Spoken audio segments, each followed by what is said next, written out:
আপনি যে সমস্যাগুলির কথা বলেছেন, এই সমস্যাগুলি বাংলাদেশে আছে, এগুলিকে অস্বীকার করার কোনো সুযোগ নেই।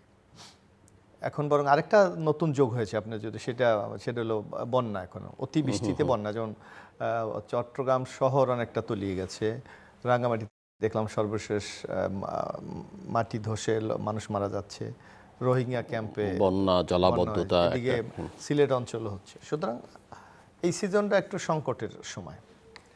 আর আপনি দেখেন যে একটা সরকার ক্ষমতা, রাষ্ট্রীয় দায়িত্ব গ্রহণ করেছে 4 মাস, এর মধ্যে এই বাজেট অধিবেশন এখনও চলছে, একটা বাজেট পাস হয়েছে, অর্থাৎ সরকারের কিছু পরিকল্পনা আছে, সেই পরিকল্পনাটা বাস্তবায়ন করে এটা ফলাফল দেওয়ার মতো সময় এখনও আসেনি।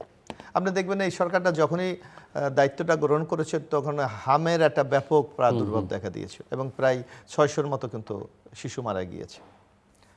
এটা একমাত্র কারণ ছিল যে হামের টিকা দীর্ঘ 2 বছর পর্যন্ত দেওয়া হয়নি, যার কারণে কিন্তু এই পরিণতিটা সরকারকে ফেস করতে হচ্ছে।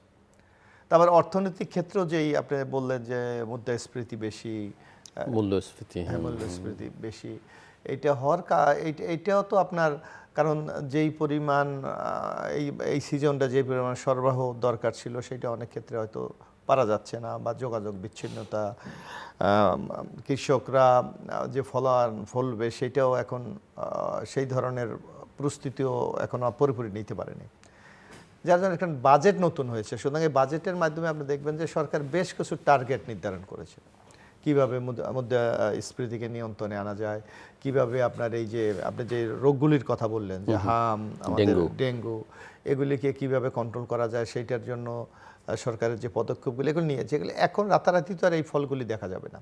30 তারিখ মাত্র বাজেট পাস হয়েছে, এখনও আমার মনে হয় এই মাসে, জুলাই মাসেও বাজেট ডিস্ট্রিবিউট হবে না, হয়তো ফিল্ডে এটা কার্যক্রম শুরু হওয়া আগামী আগস্ট সেপ্টেম্বর থেকে।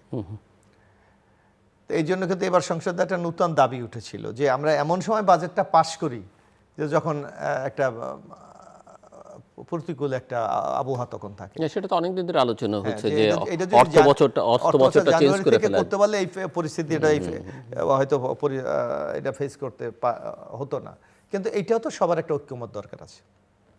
তারপর আরেকটা বড় সংকট আপনি লক্ষ্য করেছেন কিনা, যে এই যে বাজেট যখন শেষ হয় মানে মে জুন মাসে, তখন যাতে সারা বছর বাজেট পাশের বাস্তবায়নের হার হলো 30%, 35%, 2 মাসে হঠাৎ করে 80%, 90% কিভাবে হয়ে যায়। এখানেও কিন্তু একটা শুভঙ্করের ফাঁকি আছে, একটা দুর্নীতির ছোঁয়া এখানেও আছে, এটা অস্বীকার করার কোনো সুযোগ নেই। তো যার কারণে আসলে এই সমস্যাগুলি সমাধান করলেও আমাদের প্রক্রিয়াগতভাবে আমাদের এগোতে হবে।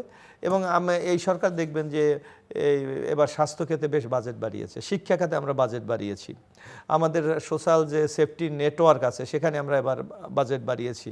তো সুতরাং আমার মনে হয় এই প্রকল্পগুলি যদি যখন আমাদের বাস্তবায়ন হবে তখন আপনি যে সমস্যাগুলি বলছেন এগুলি অনেকটা মোকাবেলা করতে কিন্তু আমরা সক্ষম হব বলে আমি মনে করি।